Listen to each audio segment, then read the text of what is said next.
Welcome to SP news. ముందుగా headlines చూద్దాం.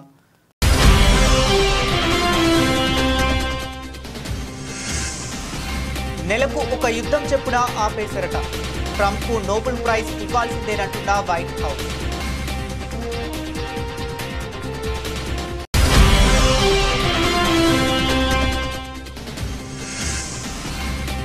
మేం చేస్తే తప్పు, మీరు చేస్తే ఒప్ప. అమెరికాపై మండిపడ్డ చైనా.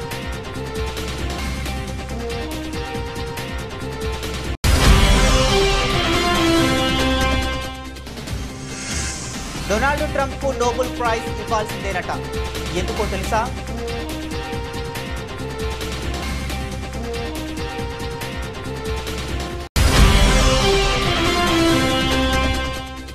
సింగపూర్ పర్యటన నుండి తిరిగి వచ్చిన ఏపీ మంత్రి నారా లోకేష్.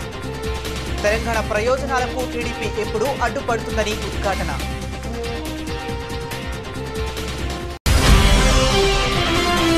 అలంపూర్ చౌరస్తాలో ఏర్పాటు చేసిన మహిళా శక్తి సంఘాల సంబరాల కార్యక్రమం. టీఆర్ఎస్ పాలనలో ఒక్క రేషన్ కార్డు కూడా ఇవ్వలేదంటూ వ్యాఖ్యలు చేసిన market yard chairman Doddappa.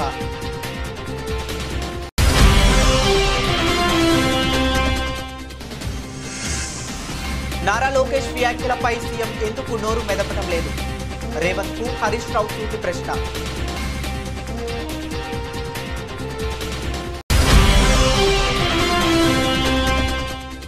YouTube జర్నలిస్టులను చూస్తే చంప పగలగొట్టాలని అనిపిస్తుంది. మరోసారి యూట్యూబ్ జర్నలిస్టుల మీద నోరు పారేసుకున్న రేవంత్ రెడ్డి.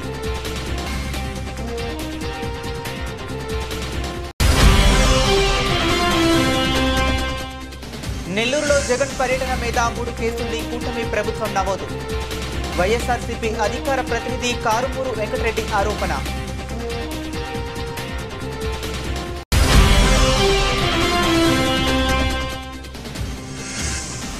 కోర్టు అనుమతితో డాక్టర్ నమ్రతను కస్టడీకి తీసుకున్న పోలీసులు. రోజుల పాటు కస్టడీకి అనుమతించని కోర్టు.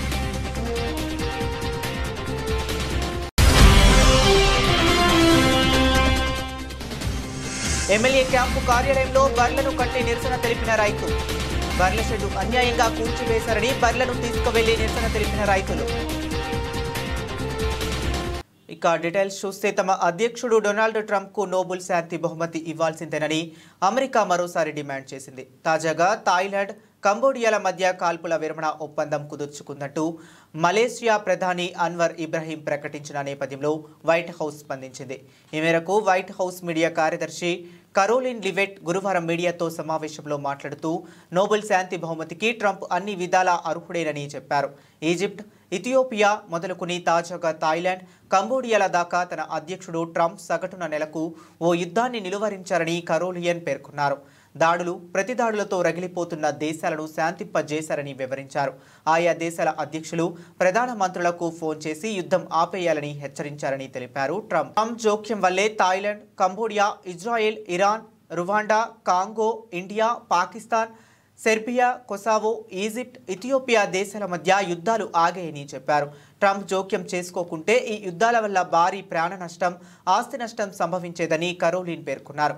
ప్రపంచ దేశాల మధ్య ఉద్రిక్తతలను చల్లార్చి శాంతిని నెలకొల్పిన అమెరికా అధ్యక్షుడు డొనాల్డ్ ట్రంప్కు నోబెల్ శాంతి బహుమతి ఇవ్వాల్సిందేనని కరోలిన్ డిమాండ్ చేశారు. The president has now ended conflicts between Thailand and Cambodia, Israel and Iran, Rwanda and the Democratic Republic of the Congo, India and Pakistan, Serbia and Kosovo, and Egypt and Ethiopia. This means President Trump has brokered, on average, about 1 peace deal or ceasefire per month during his 6 months in office. It's well past time that President Trump రష్యాతో వాణిజ్యం చేయొద్దంటూ ప్రపంచ దేశాలను హెచ్చరిస్తున్న అమెరికాపై China తీవ్రంగా మండిపడింది. తమ హెచ్చరికలను పెడచెవిన పెడితే భారీగా ఆంక్షలు విధిస్తామని అమెరికా అధ్యక్షుడు డొనాల్డ్ ట్రంప్ పదే పదే హెచ్చరికలు జారీ చేస్తున్నారు. ఈ నేపథ్యంలో అమెరికా దుర్నీతిని చైనా ఎండగట్టింది. మిగతా దేశాల సంగతి పక్కన పెడితే రష్యాతో అమెరికానే భారీగా వాణిజ్య కార్యకలాపాలు కొనసాగిస్తుందని ఆరోపించింది. ఇతరులు చేస్తే తప్పు, మీరు చేస్తే ఒప్ప అంటూ అమెరికాను నిలదీసింది. ఈ మేరకు ఐక్యరాజ్య సమితిలో చైనా శాశ్వత ప్రతినిధి గెంగ్ షువాంగ్ ఈ వ్యాఖ్యలు చేశారు. రష్యా నుంచి చమురు కొనుగోలు చేసే దేశాలపై భారీ మొత్తంలో టారిఫ్లు విధిస్తామని డొనాల్డ్ ట్రంప్ ఇటీవలే ప్రపంచ దేశాలను హెచ్చరించారు. దీనిపై గెంగ్ షువాంగ్ స్పందిస్తూ మిగతా దేశాల కన్నా అమెరికానే ఎక్కువగా రష్యాతో వ్యాపారం చేస్తుందని ఆరోపించారు. ఉక్రెయిన్కు కానీ రష్యాకు కానీ తాము ఆయుధాలు సరఫరా చేయలేదని ఈ సందర్భంగా గెంగ్ షువాంగ్ స్పష్టం చేశారు. భద్రతా మండలిలో అమెరికా ప్రతినిధి చేసిన ఆరోపణలను తోసిపుచ్చారు. అంతర్జాతీయ చట్టాలకు అనుగుణంగా ఆ దేశాలతో సాధారణ వాణిజ్య సంబంధాలు కొనసాగిస్తున్నామని తెలిపారు. అవి అంతర్జాతీయ చట్టాలకు లోబడే ఉన్నాయని, ఎలాంటి ఉల్లంఘనలు జరగలేదని వివరించారు. ఇతరులపై నిందలు వేసి బలిపశువులను చేయటం మానుకోవాలని అమెరికాకు ఆయన హితవు పలికారు. ఉక్రెయిన్ సంక్షోభానికి ముగింపు పలకటానికి ఇదే సరైన సమయమని, రష్యా ఉక్రెయిన్ మధ్య కాల్పుల విరమణకు కృషి చేయాలని ట్రంప్కు సూచించారు. అమెరికా అధ్యక్షుడు డొనాల్డ్ ట్రంప్కు నోబెల్ శాంతి బహుమతి ఇవ్వాల్సిందేనట. ఇందుకోసం అమెరికా మరోసారి డిమాండ్ చేసింది. థాయిలాండ్, కంబోడియా దేశాల మధ్య కాల్పుల విరమణ ఒప్పందం కుదిరిందని తాజాగా మలేషియా ప్రధాని అన్వర్ ఇబ్రహీం ప్రకటించిన నేపథ్యంలో వైట్ హౌస్ స్పందించింది. వైట్ హౌస్ మీడియా కార్యదర్శి కరోలిన్ లివెట్ మీడియా సమావేశంలో మాట్లాడుతూ నోబెల్ శాంతి బహుమతికి ట్రంప్ అన్ని విధాల అర్హుడేనని అన్నారు. ఈజిప్ట్, ఇథియోపియా మొదలుకుని తాజాగా థాయిలాండ్, కంబోడియాల దాకా తమ అధ్యక్షుడు డొనాల్డ్ ట్రంప్ సగటున నెలకు ఓ యుద్ధాన్ని నిలువరించారని కరోలిన్ చెప్పారు. దాడులు, ప్రతిదాడులతో రగిలిపోతున్న దేశాలను ఆయన శాంతింపజేశారని వివరించారు. ఆయా దేశాల అధ్యక్షులు ప్రధాన మంత్రులకు ఫోన్ చేసి యుద్ధం ఆపేయాలని హెచ్చరించారని తెలిపారు. దాంతో పలు దేశాల మధ్య యుద్ధాలు ఆగిపోయాయని చెప్పారు. ట్రంప్ జోక్యం వల్లే Thailand, Cambodia, Israel, Iran, Rwanda, Congo, India, Pakistan, Serbia, Kosovo, Egypt, Ethiopia దేశాల మధ్య యుద్ధాలు ఆగాయని కరోలిన్ అన్నారు. ట్రంప్ జోక్యం చేసుకోకుంటే ఈ యుద్ధాల వల్ల భారీ మొత్తంలో ప్రాణ, ఆస్తి నష్టం సంభవించేదని ఆమె పేర్కొన్నారు. ప్రపంచ దేశాల మధ్య ఉద్రిక్తతలను చల్లార్చి శాంతిని నెలకొల్పిన ట్రంప్నకు నోబెల్ బహుమతి ఇవ్వాల్సిందేనని డిమాండ్ చేశారు. కాగా భారత్, పాకిస్తాన్ మధ్య యుద్ధాన్ని తానే ఆపానని ట్రంప్ పదే పదే ప్రకటిస్తుండటంతో నరేంద్ర మోదీ సర్కార్పై ప్రతిపక్షాలు మండిపడుతున్నాయి. భారత్ పాక్ సరిహద్దు సమస్యల విషయంలో థర్డ్ పార్టీ జోక్యాన్ని అంగీకరించబోమని ఓవైపు చెబుతూనే ట్రంప్ జోక్యాన్ని ఎలా అంగీకరించారని ప్రశ్నిస్తున్నారు. అయితే ఈ విషయంలో ట్రంప్ జోక్యం ఉంది కానీ లేదని కానీ ప్రభుత్వం స్పష్టంగా చెప్పటం లేదు. దాంతో విపక్షాలు సర్కారుపై విమర్శలు గుప్పిస్తున్నాయి. బనకచర్ల ప్రాజెక్టుపై తెలంగాణ నాయకుల ఆరోపణలను ఏపీ మంత్రి నారా లోకేష్ తీవ్రంగా ఖండించారు. సింగపూర్ నుంచి తిరిగొచ్చిన ఆయన ఈ పర్యటన వివరాలను ఇవాళ మీడియా సమావేశం ఏర్పాటు చేసి వెల్లడించారు. ఈ సందర్భంగా తెలుగు రాష్ట్రాల మధ్య జల వివాదాలపై స్పందించారు. కాళేశ్వరం ప్రాజెక్టుకు తాము ఎప్పుడూ అడ్డుపడలేదని స్పష్టం చేశారు. సముద్రంలోకి వెళ్లే మిగులు జలాలను ఉపయోగించుకుంటే తప్పేంటని ప్రశ్నించారు. మిగులు జలాలను రాయలసీమకు తరలిస్తే తెలంగాణకు ఇబ్బంది ఎందుకని నిలదీశారు. నీళ్లు లేనప్పుడు ఒక ఏడాది ప్రాజెక్టును ఖాళీగా ఉంటే ఏమవుతుంది? నీళ్లు అందుబాటులో ఉన్నప్పుడే లిఫ్ట్ చేస్తామని చెప్పారు. ఈ సందర్భంగా లోకేష్ ను ఓ మీడియా ప్రతినిధి బనకచర్లకు అనుమతులు ఉన్నాయా అని ప్రశ్నించారు. అందుకు లోకేష్ స్పందిస్తూ రెగ్యులేటరీ కమిటీ అనుమతి లేకుండా కాళేశ్వరం ప్రాజెక్టును ఎలా నిర్మించారని ప్రశ్నించారు. కొందరు రాజకీయ స్వార్థం కోసం ప్రాంతీయ విద్వేషాలను రెచ్చగొట్టి తెలుగు వారి మధ్య చిచ్చు పెట్టేందుకు ప్రయత్నిస్తున్నారని ఆరోపించారు. తెలంగాణలో పెట్టుబడులను తాము ఎప్పుడైనా అడ్డుకున్నామా అని ప్రశ్నించారు. తెలుగు వారి కోసం పుట్టిన పార్టీ తెలుగుదేశం పార్టీ అని, తెలుగు వారు నెంబర్ 1గా ఉండాలన్నదే తమ లక్ష్యమని లోకేష్ పునరుద్ఘాటించారు. తెలుగు వారి సంక్షేమం కోసమే ఎన్టీఆర్ టీడీపీని స్థాపించారని గుర్తు చేశారు. రాజకీయాల కోసం ప్రాంతీయ విద్వేషాలు రెచ్చగొట్టడం సరికాదని హితవు పలికారు. బనకచర్ల ప్రాజెక్టు ఆంధ్రప్రదేశ్ భూభాగంపైనే ప్రతిపాదించబడిందని, అక్కడొక రూల్, ఇక్కడొక రూలా, తెలంగాణకు ఒక నీతి, ఆంధ్రాకు మరో నీత అని లోకేష్ ప్రశ్నించారు. తామేమీ కాళేశ్వరం ప్రాజెక్టుకు చిల్లు పెట్టి తెలంగాణ నీళ్లను తీసుకోవటం లేదని స్పష్టం చేశారు. బనకచర్ల ప్రాజెక్టుపై పూర్తిస్థాయి చర్చ జరగాలని తాము కోరుకుంటున్నామని తెలిపారు. నదుల అనుసంధానం అత్యవసరమని లోకేష్ ఉద్ఘాటించారు. గోదావరి దేవుడిచ్చిన పరమని, కృష్ణా వరద నీరు తరలించి 80% రిజర్వాయర్లను నింపామని తెలిపారు. లైనింగ్ చేసి రాయలసీమకు నీళ్లు తీసుకువెళ్లడం తమ నిబద్ధతకు నిదర్శనమని అన్నారు. వద్దు సార్, నేను సింపుల్గా అడుగుతున్నా. నీరు సముద్రంలోకి వెళ్తుంది, ప్రతి సంవత్సరం వెళ్తుంది. నీరు తెలంగాణ భూభాగం దాటి ఆంధ్ర భూభాగంలోకి వచ్చిన తర్వాత ప్రాజెక్ట్ నిర్మించి లిఫ్ట్ చేస్తున్నాం. ఓకే, అనుకుందాం ఒక సంవత్సరం నీళ్ళు రాలేదని, ప్రాజెక్ట్ ఖాళీగా ఉంటుంది. What is the problem? మిగులు జలాలు ఉన్నప్పుడే లిఫ్ట్ చేస్తాం కదా. మేము వెళ్ళి కాళేశ్వరం చిల్లు పెట్టాం కదరా స్వామి. ఏంటండి ఇది? అంటే కామన్, మీరు ఏమనుకోదు, ప్రాంతీయ విద్వేషాలు రెచ్చగొడతాం కాదండి ఇది. ఇప్పుడు ఆ రోజు నిజంగానే తెలంగాణని ఇబ్బంది పెట్టాలనుకున్నప్పుడు కాళేశ్వరంకి అడ్డు తిరిగి ఉండొచ్చు కదా, వెళ్ళి గొడవ చేసి ఉండొచ్చు కదా, కేంద్రంతో పోరాడి ఆపిచ్చి ఉండొచ్చు కదా. చేయలేదు కదా మేము ఇలాంటి పనులు. ఎందుకంటే అరే తెలుగు వాళ్ళు ఎక్కడున్నా హాయిగా ఉండాలి, కలిసికట్టుగా మనం పని చేయాలి. ఓకే, రాష్ట్రాలు విడిపోయినాయి, దట్స్ ఎ డెసిషన్. బట్ కలిసికట్టుగా తెలుగు వాళ్ళ ప్రయోజనాల కోసం కలిసికట్టుగా పని చేద్దామని చెప్పాం. What is wrong in that? We stand by that. ఈరోజు కూడా తెలుగుదేశం పార్టీ ఏనాడు తెలంగాణ వ్యతిరేకంగా పనిచేయలేదు. మేము ఏనాడు పనిచేయలేదండి.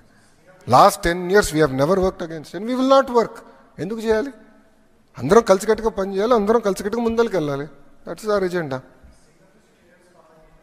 కాళేశ్వరంకి ఉందండి, కాళేశ్వరంకి ఉందా? I'm asking a straight question sir. I have right to ask, sir. When they are questioning me, I have right to ask that question. I have right to ask certain political parties. Please allow me to finish. I have right to ask certain political parties when they're trying to draw politics and gain political gain out of this issue. I have right to ask. I will answer to CWC. You don't worry about it. I'll get my clearances. You don't worry about it. That much TDP is capable, boss. Are Vishaka steel plant ne kaapadam, boss. NDA ప్రభుత్వం ఇది రెండోసారి అండి విశాఖ ఉక్కుని కాపాడింది. We know what data is, we know what excess water is. మంత్రి వాకిటి శ్రీహరి ముందే Alampur BRS MLA విజయుడు కాంగ్రెస్ నాయకుల నోరు మోపించారు. గద్వాల జిల్లా అలంపూర్ చౌరస్తాలో ఏర్పాటు చేసిన మహిళా సంఘాల సంబరాల కార్యక్రమంలో వాగ్వాదం జరిగింది. బీఆర్ఎస్ పాలనలో ఒక్క రేషన్ కార్డు కూడా ఇవ్వలేదంటూ మార్కెట్ యార్డ్ చైర్మన్ దొడ్డప్ప వ్యాఖ్యలు చేశారు. రేషన్ కార్డుల కోసం కాంగ్రెస్ నాయకులు డబ్బులు తీసుకుంటున్నారని, మట్టి దంతాలు నడుపుతున్నారని మంత్రి ముందే ఆ పార్టీ నాయకులు నోరు మూయించారు.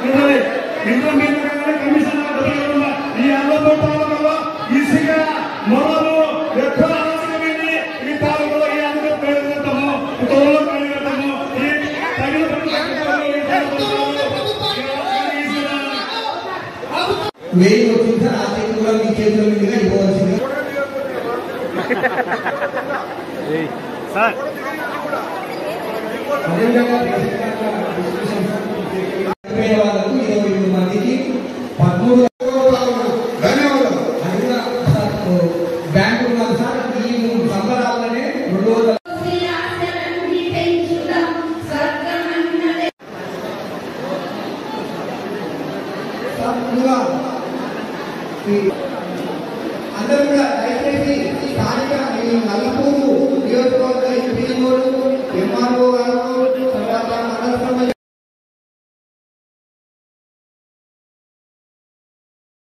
గోదావరిపై బనకచెర్ల ప్రాజెక్టును కట్టి తీరుతామని ఏపీ మంత్రి నారా లోకేష్ చేసిన వ్యాఖ్యలపై మాజీ మంత్రి హరీష్ రావు నిప్పులు చెరిగారు. అసలు నారా లోకేష్ వ్యాఖ్యలపై సీఎం రేవంత్ ఎందుకు నోరు మెదపడం లేదని హరీష్ రావు సూటిగా ప్రశ్నించారు. తెలంగాణ భవన్లో హరీష్ రావు మీడియాతో మాట్లాడారు. బనకచెర్లపై నారా లోకేష్ రేవంత్ రెడ్డి బలం చూసుకుని మాట్లాడుతున్నాడు.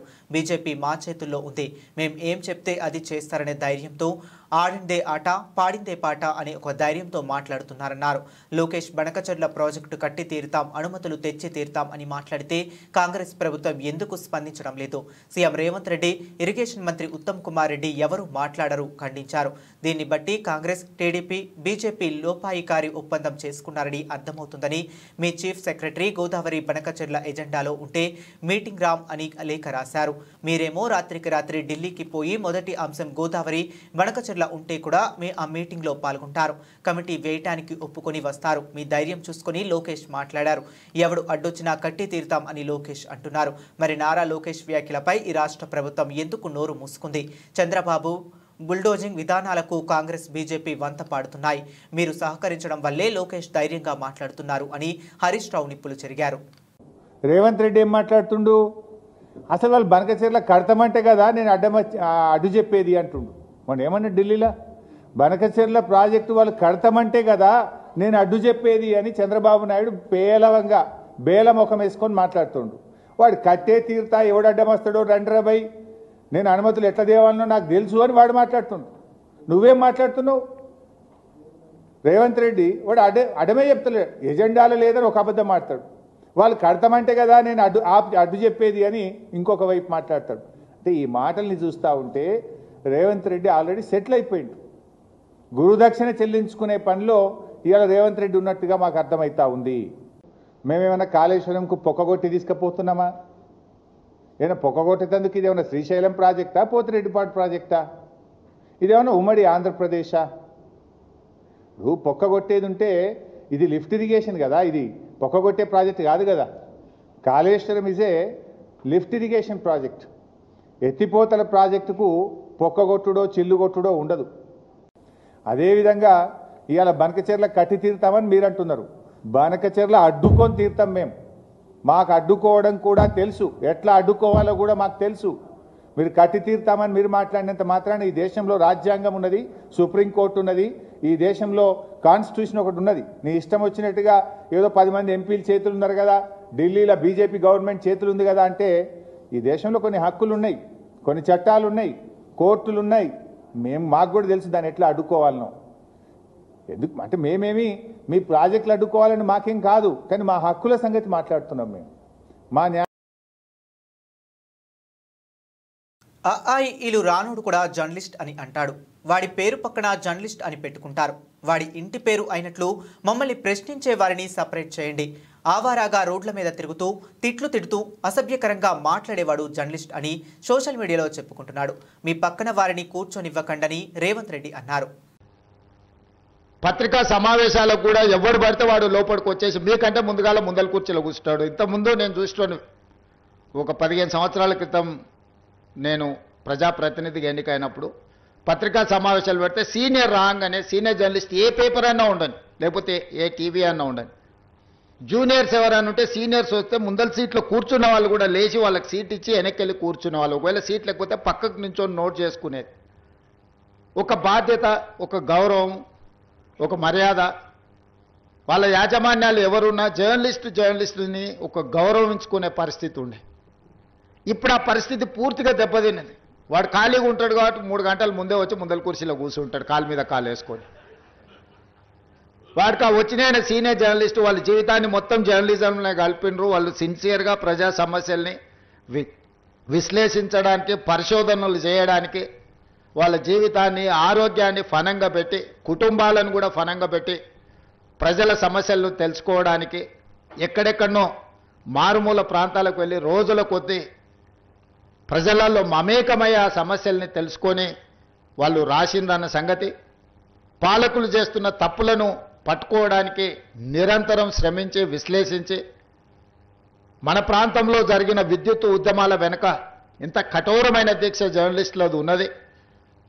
సరళీకృత విధానాలు వచ్చినప్పుడు ఆ సరళీకృత విధానాలు దేశ సంపదను పెట్టుబడిదారులు ఏ విధంగా కొల్లగొడతారని ఆనాడు విశ్లేషించిన జర్నలిస్టులకు ఈ రోజు వచ్చినోనికి వాళ్ళ గురించి ఓనమాలు కూడా తెలియని. నెల్లూరులో వైఎస్ జగన్ పర్యటన మీద 3 కేసుల్ని కూటమి ప్రభుత్వం నమోదు చేసింది. పులివెందుల ఎమ్మెల్యే అంటూ అవహేళన చేస్తున్న మీరు ఆయన పర్యటనకి జనం వస్తుంటే ఎందుకు అడ్డుకుంటున్నారు? మీ కూటమి ప్రభుత్వంపై జనంలో ఇప్పటికే తిరుగుబాటు మొదలైంది. దానికి సంకేతంగా వైఎస్ జగన్ పర్యటనకి జనం వస్తున్నారు. అందుకే ఓర్వలేక కేసులు పెడుతున్నారని వైఎస్ఆర్సీపీ అధికార ప్రతినిధి కారుమూరు వెంకటరెడ్డి ఆరోపించారు. జగన్మోహన్ రెడ్డి గారు ఆంధ్రప్రదేశ్ రాష్ట్ర మాజీ ముఖ్యమంత్రి, ప్రతిపక్ష నాయకుడు, ప్రజల తరపున గలం విప్పుతున్నటువంటి నాయకుడు, ప్రజల పక్షాన నిరంతరం నిలబడేటటువంటి నాయకుడు, వైఎస్ఆర్ కాంగ్రెస్ పార్టీ అధ్యక్షులుగా ఉన్నటువంటి శ్రీ జగన్మోహన్ రెడ్డి గారు నెల్లూరు జిల్లా నిన్న పర్యటనకు వెళ్తే, నెల్లూరు జిల్లాలో జగన్మోహన్ రెడ్డి గారికి మద్దతుగా వచ్చినటువంటి వేలాది మంది జనాల్ని చూసి తట్టుకోలేనటువంటి ఈ కూటమి ప్రభుత్వం ఆల్రెడీ అక్రమ కేసులు పెట్టడం స్టార్ట్ చేసింది. నిన్న నెల్లూరు జిల్లా పర్యటన మీద మాజీ ఎమ్మెల్యేగా ఉన్నటువంటి ప్రసన్న కుమార్ రెడ్డి గారితో పాటు మరికొందరి మీద నిన్న కేసులు నమోదు చేసింది. 3 కేసులు అప్పుడే నిన్న నెల్లూరు పర్యటన మీద నమోదు చేయడం జరిగింది. నేను అడుగుతా ఉన్న సూటిగా ఈ కూటమి ప్రభుత్వాన్ని, ఏమయ్యా 164 మంది ఉన్నారు కదా ఎమ్మెల్యేలు, 3 రాజకీయ పార్టీలు కలిపి పోటీ చేసి ఇప్పుడు కూడా కూటమిలోనే ఉన్నారు కదా, ఇంకో రాజకీయ పార్టీగా ఆ షర్మిల కాంగ్రెస్ మీకు మద్దతుగా ఉంది కదా, సో మరి 4 రాజకీయ పార్టీలు, 2 దినపత్రికలు, ఏదైతే ఒక 10 శాటిలైట్ ఛానళ్లు, ఒక 500కు పైగా యూట్యూబ్ ఛానళ్లు, ఇంత మందిని పెట్టుకొని ఆఫ్టర్ ఆల్ జగన్మోహన్ రెడ్డి గారు అంటున్నటువంటి మీరు కేవలం 11 సీట్లే ఆఫ్టర్ ఆల్ పులివెందుల ఎమ్మెల్యే అని చెప్పి హేళనగా మాట్లాడేటటువంటి మీరు మరి జగన్మోహన్ రెడ్డి గారి కోసం జనాలు వస్తుంటే ఎందుకు అడ్డుకున్నారు? జగన్మోహన్ రెడ్డి గారి పర్యటన అంటే ముందు అక్కడ ఉన్నటువంటి నాయకులందరికీ నోటీసులు ఇస్తారు. సో దాని తర్వాత అక్కడ ఉన్నటువంటి యాక్టివ్గా ఉన్నటువంటి కార్యకర్తలకు నోటీసులు ఇస్తారు. అయినా కూడా వాళ్ళు అక్కడికి వస్తున్నప్పుడు వాళ్ళని బారికేడ్లు పెట్టి అడ్డుకుంటారు, ముళ్ళ కంచెలు పెట్టి అడ్డుకుంటారు.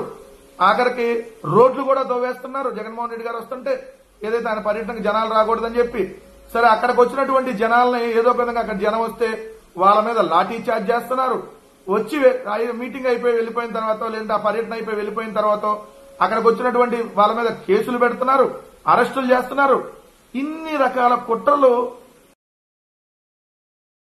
తాను ఎలాంటి తప్పు చేయలేదని, త్వరలో అన్ని విషయాలను బయట పెడతారని సృష్టి ఫెర్టిలిటీ సెంటర్ నిర్వాహకురాలు డాక్టర్ నమ్రత అన్నారు. ఆమెను పోలీసులు తమ కస్టడీకి తీసుకున్నారు. అంతకుముందు గాంధీ ఆసుపత్రిలో వైద్య పరీక్షలు నిర్వహించారు. అనంతరం ఆమెను నార్త్ జోన్ డీసీపీ కార్యాలయానికి విచారణ నిమిత్తం తరలించారు. గోపాలపురం పోలీసులు ఆమెను ప్రశ్నించనున్నారు. కోర్టు ఆమెను 5 రోజుల పోలీస్ కస్టడీకి అనుమతించింది. గాంధీ ఆసుపత్రి వద్ద ఆమె మాట్లాడుతూ తాను ఎలాంటి తప్పు చేయలేదని అన్నారు. ఒక ఆర్మీ వ్యక్తి తనపై తప్పుడు ఆరోపణలు చేయడంతో పోలీసులు కేసు నమోదు చేశారని తెలిపారు. త్వరలో అన్ని విషయాలు వెలుగులోకి వస్తాయని ఆమె అన్నారు. సృష్టి సరోగసి అక్రమాల కేసులో డాక్టర్ నమ్రత A1గా ఉన్నారు. సరోగసి పేరుతో ఆమె పలువురు దంపతులను మోసం చేసినట్లుగా ఆరోపణలు ఎదుర్కొంటున్నారు.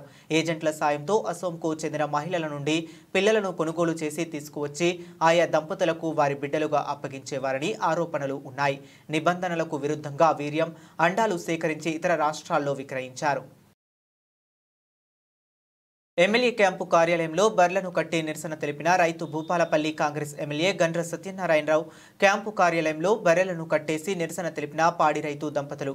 ఎమ్మెల్యే చెప్పినందుకే తమ బర్రెల షెడ్డు అన్యాయంగా కూల్చేశారని బర్రెలను తీసుకువెళ్లి నిరసన తెలిపిన రైతులు. జయశంకర్ భూపాలపల్లి నియోజకవర్గం వేషలపల్లి గ్రామంలో తమ బర్రెల షెడ్ను అధికారులు కూల్చేశారని ఎమ్మెల్యే కార్యాలయానికి బర్రెలతో వచ్చి నిరసన తెలిపిన పాడి రైతు దంపతులు. కురుకుల ఓదేలు లలిత ఎమ్మెల్యే చెబితేనే కూల్చేశామని పోలీసులు చెబుతున్నారని, షెడ్డు లేకుండా మా బర్రెలు ఎక్కడ ఉండాలని ఆగ్రహం వ్యక్తం చేసిన పాడి రైతులు ₹1 కూడా తీసుకోకుండా అతనికి ఓటు వేసినందుకు ఆయన మాకు ఇచ్చే బహుమతి ఇదేనా అంటూ నిలదీసిన రైతు దంపతులు. షెడ్డు నిర్మించే వరకు బర్రెలను తీసుకువెళ్లే ప్రసక్తే లేదని తేల్చి చెప్తున్న రైతులు. ఎమ్మెల్యే సారు మాకు ఈ షెడ్డు మొత్తం లేకుండా కూలగొట్టురని మున్సిపల్ ఆఫీసు కమిషనర్ కు చెప్పిండట. మా ముందు ఏం చెప్పిండు, ఆయన ఏదో ఒకటి చూడు అక్కడికి పోయి మాట్లాడు అని కమిషనర్ సార్ మా ముందట మాట్లాడు అని కమిషనర్ సార్ తోటి ఫోన్ మాట్లాడిండట. అది మరి 4 రోజులు ఆపినాక మరి మాకు ఏ విషయం అని చెప్పినాక మాకు నోటీస్ పంపినాక ఇప్పటికే 20 గుంటల ల్యాండ్ కబ్జా చేసిండ్రు.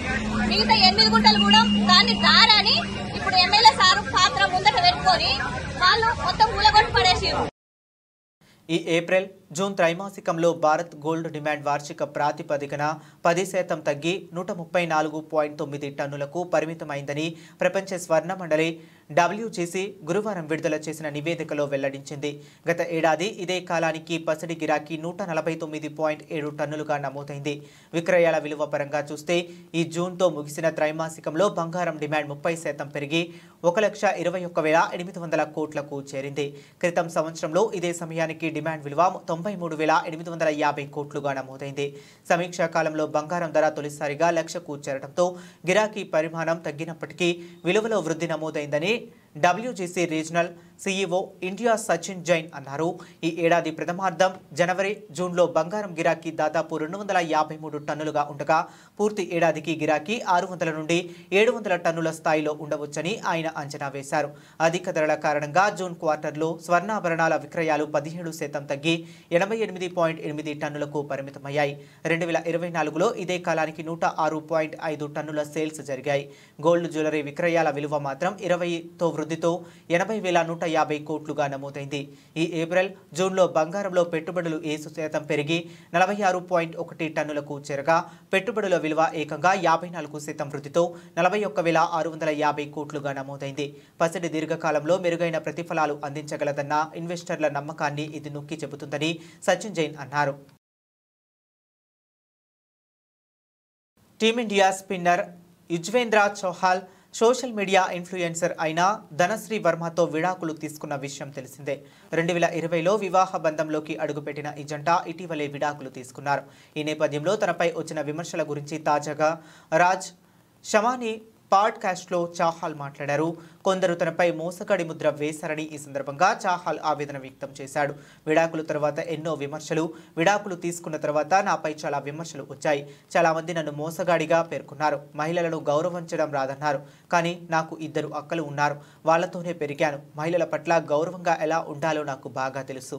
నా తల్లిదండ్రులే నన్ను ఆ సంస్కారంతో పెంచారు. నేను ఎప్పుడూ ఎవరిని మోసం చేయలేదు. నా స్నేహితులు, కుటుంబ సభ్యులకు ఆ విషయం తెలుసు. నేను ఎంత నమ్మకంగా ఉన్నానో వారికే తెలుసు. నా జీవితంలో ఉన్న వ్యక్తుల పట్ల చాలా జాగ్రత్తగా ఉంటాను. నిజానికి మా రిలేషన్షిప్కు సంబంధించి ఏం జరిగిందో కొంతమందికి అసలేమీ తెలియదు. అయినా వారు నన్ను తప్పుపట్టారు. నా వ్యక్తిగత జీవితాన్ని ఇష్టానుసారంగా వార్తలుగా మార్చేశారు. కేవలం వారి వ్యూస్ కోసం ఇలా చేశారు అని చాహల్ అన్నాడు. నా వ్యక్తిగత జీవితంపై వచ్చిన కథనాలు చూసి తీవ్ర ఆందోళనకు గురయ్యా. కొన్ని రోజుల పాటు రోజుకు కేవలం 2 గంటలు మాత్రమే నిద్రపోయేవాడిని. ఇలా 45 రోజులు గడిచాయి. క్రికెట్ నుంచి బ్రేక్ తీసుకున్నాను. ఏ విషయంపైన ధ్యాస పెట్టలేకపోయాను. సుమారు 5 నెలల పాటు తీవ్రమైన మానసిక ఒత్తిడిలో ఉన్నాను. కొన్నిసార్లు నా అత్యంత సన్నిహిత మిత్రుడితో ఆత్మహత్య ఆలోచనలు కూడా పంచుకున్నాను. ఇది నిజంగా భయంకరమైన అనుభవం అని చాహల్ ఎమోషనల్ అయ్యాడు. మేమిద్దరం కూడా మా కెరీర్లో విజయాన్ని సాధించాలనుకున్నాం. ఆ కారణంగా వ్యక్తిగత బంధానికి తగినంత సమయం ఇవ్వడం కష్టంగా మారింది. అప్పుడు రాజీ పడటం తప్ప ఇతర మార్గం ఉండదు. కానీ 2 వ్యక్తుల లక్ష్యాలు, వ్యక్తిత్వాలు ఒకే దిశగా లేకపోతే ఆ ప్రభావం రిలేషన్షిప్ పై పడక తప్పదు. కెరీర్ కీలక దశలో భాగస్వామికి సమయం కేటాయించడం కష్టం అవుతుంది. ఈ పరిస్థితుల్లో మద్దతుగా నిలవడం అత్యంత అవసరం అని చాహల్ వివరించాడు. ఇలాంటి క్లిష్ట సమయంలో ఎక్కువగా నా వ్యక్తిగత విషయాలను స్నేహితులతో మాత్రమే చర్చించేవాడిని. నా కుటుంబ సభ్యులను ఆందోళన పెట్టే ఉద్దేశం నాకు ఉండదు. ప్రాతిక్ పహార్, ఆర్జే మహేశ్వర్, ఇంకొంతమంది నమ్మకమైన స్నేహితులు నన్ను సపోర్ట్ చేశారు. వాళ్ళ మద్దతుతోనే నేను మళ్ళీ మామూలు జీవితం వైపు వచ్చాను. ఈరోజు వాళ్ళందరూ కూడా నా వెనుక నిలబడి ఉన్నారు అని చాహల్ చెప్పుకొచ్చాడు. బులెటిన్ ముగించే ముందు మరొకసారి హెడ్లైన్స్ చూద్దాం.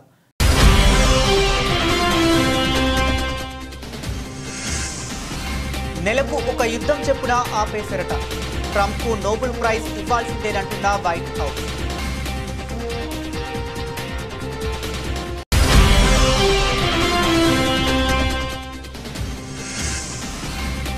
మేం చేస్తే తప్పు, మీరు చేస్తే ఒప్ప, అమెరికాపై మండిపడ్డ చైనా.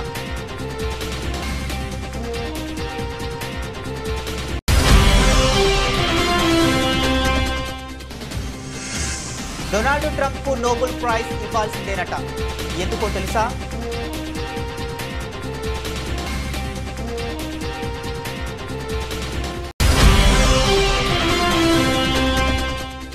సింగపూర్ పర్యటన నుండి తిరిగి వచ్చిన ఏపీ మంత్రి నారా లోకేష్. తెలంగాణ ప్రయోజనాలకు టీడీపీ ఎప్పుడూ అడ్డుపడుతుందని ఉద్ఘాటన.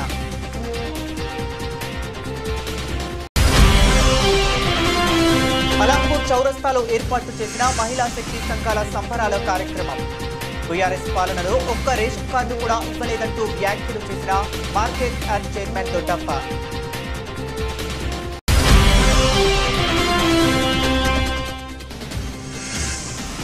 నారా లోకేష్ వ్యాఖ్యలపై సీఎం ఎందుకు నోరు మెదపడం లేదు? రేవంత్ కు హరీష్ రావు సూటి ప్రశ్న.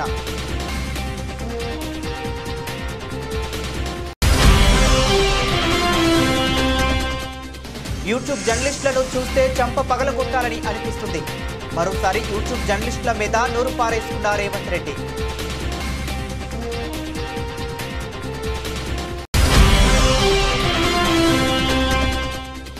నెల్లూరులో జగన్ పర్యటన మీద 3 కేసుల్ని కూటమి ప్రభుత్వం నమోదు. వైఎస్ఆర్సీపీ అధికార ప్రతినిధి కారుమూరు వెంకటరెడ్డి ఆరోపణ.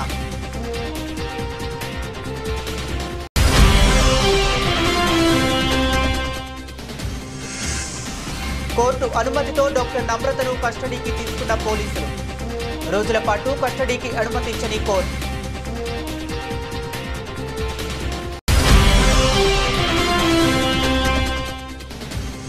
ఎమ్మెల్యే క్యాంపు కార్యాలయంలో బర్లను కట్టి నిరసన తెలిపిన రైతు. బర్ల షెడ్డు అన్యాయంగా కూల్చివేశారని బర్లను తీసుకువెళ్లి నిరసన తెలిపిన రైతులు. ఇవి ఇప్పటి వరకు ఉన్న అప్డేట్స్. మరిన్ని అప్డేట్స్ కోసం కీప్ వాచింగ్.